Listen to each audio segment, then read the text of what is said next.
আনন্দ উৎসব বাদ দিয়ে অনেক বেশি কার্যকর সেশনগুলো করা, আমাদের পেশাগত বিষয়াদি আলোচনা করা, আমাদের বিগত দিনের কর্মকাণ্ড মূল্যায়ন করা, ভুল ত্রুটিগুলো নিজেরা বের করা এবং সামনের দিনের পরিকল্পনা করা।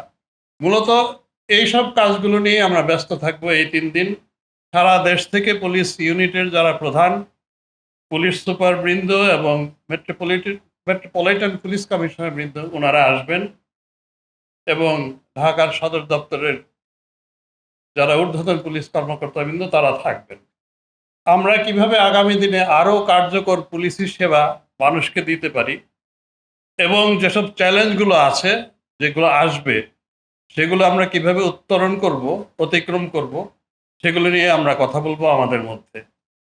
আমরা মাঠ পর্যায়ের যে পরিস্থিতি সবার কাছ থেকে নিব, জানবো এবং আগামী দিনে তারা কি কর্ম পরিকল্পনা গ্রহণ করেছেন সেটাও শুনবো। গত 17ই মার্চ মাননীয় প্রধান উপদেষ্টা উনি মাঠ পর্যায়ের পুলিশ সুপার এবং মেট্রোপলিটন পুলিশ কমিশনার সকলকে অ্যাড্রেস করেছিলেন। সেখানে কিছু দিক নির্দেশনা ছিল,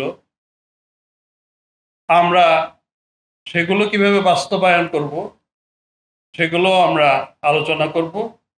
পুলিশ সুপারগণ এগুলো আমাদের জানাবেন। এবারের পুলিশ উইকে আমরা নাগরিক সমাজের সাথে একটা আলোচনা অনুষ্ঠান রেখেছি।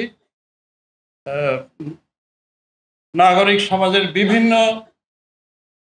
শ্রেণীর যারা সভ্য, যারা সাংবাদিক, সাহিত্যিক, শিক্ষক